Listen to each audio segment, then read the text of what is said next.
Hello friends, here's your colleague CA Karan Saluja back with another eye-opener video in which we would just understand that what is the expense ratio in the mutual fund schemes that we are paying and whether to invest in a large cap or a index fund, which one is better comparing the expense ratio. So let's unwind the myths.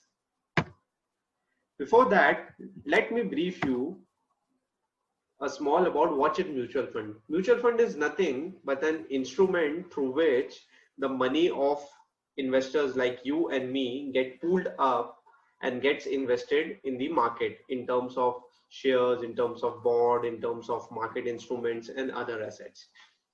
Now, how does this mutual fund operation cycle works? We investors select a particular scheme. It might be a tax saving scheme, mid cap fund, small cap fund, hybrid fund, debt instrument. These are the various schemes which I would just brief you in the next slide itself. So these schemes are specifically managed by a fund manager, respective fund manager, who invest in the securities, reap the returns, and that returns gets to us. Let me quickly brief you the types of mutual funds. So there are majorly 5 types of mutual funds. First, we will talk about equity related mutual fund. Equity mutual fund are purely mutual funds in which our money gets invested in the equity market itself. Now, equity schemes is further divided into 3 types. One is sectorial specific fund. Sectorial specific fund means our money getting invested in a particular sector like mining sector, like FMCG sector, like pharma sectors. And further, it can be into a small cap, mid cap, large cap, like that. Second is index fund. Index fund is basically a mirror replication of the indices which are present in the market, like Nifty 50, like Sensex. Nifty 50 represent top 50 companies in terms of their market cap, whereas Sensex represent top 100 companies in terms of their market cap. So index funds basically pool up our money and invest in these indices itself. The third is your tax saving fund. This is basically an ELSS, which is equity linked saving schemes, in which there is a lock-in period of 3 years and you get a deduction also under section 80G of the Income Tax Act. The second type of fund is money market fund or liquid fund. Money market fund or liquid fund are short-term borrowing funds in which large companies just invest for 1 to 3 months in lieu of a short returns. It can be in a type of loan to a company who is in requirement of 1 to 3 months and we are reaping interest out of that. The third one is kind of fixed income or debt mutual fund. So in these fund, basically the mutual fund manager invest in the government securities, bonds and debentures, which reap a fixed percentage of income. So this is very much less riskier as compared to equity scheme fund in which we like to invest. The fourth one is balance fund. Balance fund is a mix of equity and debt. So you can say it's a 50-50 or whatever ratio you can define, 60-40, and accordingly the risks are managed. The fifth one is gilt fund. Gilt fund is purely investment in the government securities. Basically, these are for the people who prefer no risk taking. They just want a stagnant return and a fixed return. So this is better for them. Now, let me unwind the most important myth, and you can say a most important expense which a mutual fund charges. What is that expense? That is an expense ratio.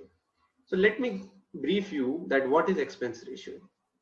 Every mutual fund deploys a fund manager who manages our product. There are regulations, SEBI regulations, which needs to be taken care. So the legal fees, the CS fees, audit fees, mutual fund manager fees, the entry load, exit load, and the allocation charges. So all these expenses basically are clubbed up and deducted from the investment. And these are called the expense ratio.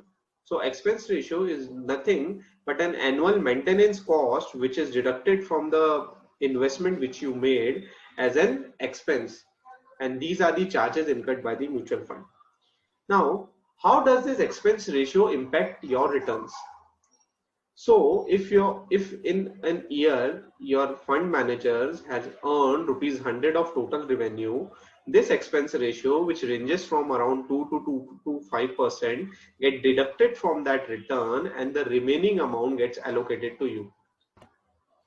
Now let's understand the impact of this expense ratio through an example. For example, you have invested in 100 rupees that has reaped you a 6% of annual return. So your return value in terms of INR is 6 rupees. So before, your actual return is not 6%. The mutual fund company will deduct their expense ratio of 2% from the 6 rupees, and the remaining 5.88 is your actual return. So the actual return you earned is 5.88% instead of 6%. So this is the impact of expense ratio. Now, let me unwind the myth which people has that large cap mutual funds have generally outperformed the index mutual funds. Here you can see at this screen, which is the 20 years data. The source data is from ICRA. So here we can easily see that 57% of the large cap mutual funds have failed to beat the benchmark indices over the period of 20 years. That means if you have invested in a large cap mutual fund, whereas the expense ratio generally ranges from 2 to 2.5%, has given a lower return as compared to the market indices, which is Nifty 50 and Sensex, which have a expense ratio of 0.2 to 0.3% maximum. Now, are these questions arising in your mind? If my mutual fund is having a high expense ratio, am I paying a larger amount? Is my mutual fund giving me enough returns that is outperforming the index returns? For what I am paying this funds manager, am I getting the optimum return? Are they able to give me a return that is over and above the index returns which we already are getting in the market? So let's analyze this two mutual fund which you can see in the below screen with Nifty 50. So I've taken ICICI Prudential Blue Chip Fund and SBI Mutual Fund. So the launch date, since the inception, they have got an annualized return of 12.4% to 9.8%, in which the expense ratio is 2.13% and 2.23% respectively. Whereas in the last column, if you can see that Nifty has parallelly reaped us 12.14 and 9.91% of CAGR return in the same period, in the same year in which these mutual funds were launched, till 2020. So now you can clearly see that irrespective of paying 2.13% and 2.23% of expense ratio as an annualized percent, your effective return is much lesser than the Nifty return which we are getting. So now the question arises in your mind, for what purpose I am paying this 2.5%? Is my fund manager good enough to manage my fund and give me a better return? I have shown you in the previous slide that in last 20 years, 57% of the large cap fund has been underperformed as compared to indices. Then why are you paying this 2.5% and 2%? Why can't I pay 0.2% and 0.3% and get the return of indices what I'm getting? Now let me give you a calculation through which you will get to know that how much you have lost. This is an Excel sheet which would merely brief you about that if you are paying an expense ratio of 2 to 2.5% in between that, vis-a-vis if you invest in an index fund which reaps an expense ratio of 0.2 to 0.4% maximum, that how much you will get. Now, one question must be coming in your mind. If I am investing 5,000 rupees per month, 2% of that is 100 rupees. That much is so low. So my 4,900 money is getting invested and I'm just paying 100 rupees to the fund manager for all the expenses.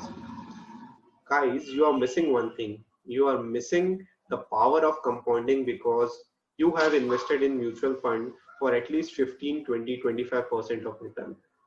And this 2.1%, which you are seeing it as only 100 rupees, I would brief you, and through this calculation sheets, we will get to know that it's not just 100 rupees.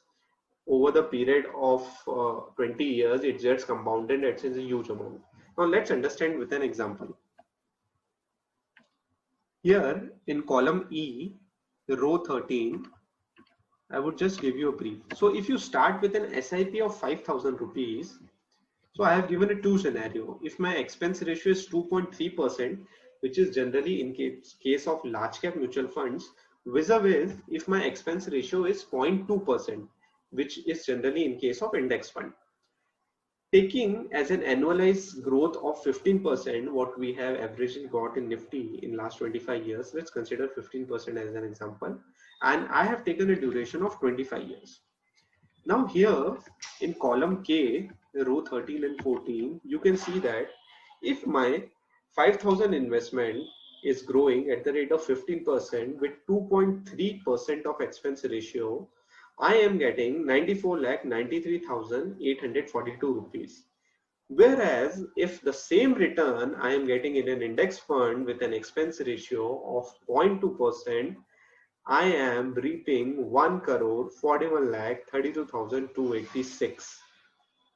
Guys, in large cap mutual fund and in the index fund, you can easily see the difference of 46,38,000, So over a period of 25 years, you have lost this 46,000 rupees while investing in a large cap mutual fund, which is not reaping a more return than a Nifty index return.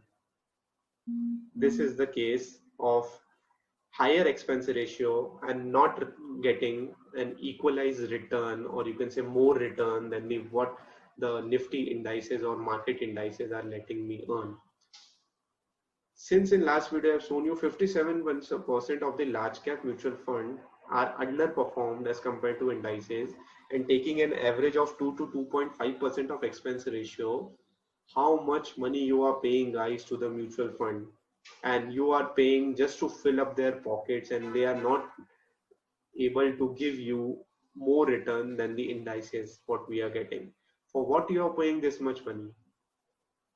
I have just shared a link in the down YouTube video where you will get this calculator, and I want you all to just calculate it yourself, that what's my mutual fund scheme, what is the expense ratio I am getting, and just apply that two things in this calculator what I have shared in the downstairs link. You can just see, just you would just yourself see that how much excess amount you are paying, guys. Just have a look, just calculate this, and just share with me in the down comments that was it an ouch moment for you that you have been paying so much of amount every month, and you have been paying this much extra amount without any return. So give me your comments in the comments box whether you like this video, and if you like this video and if it is an ouch moment for you, just subscribe the channel for more interesting videos and eye-opener videos from my side. Thank you.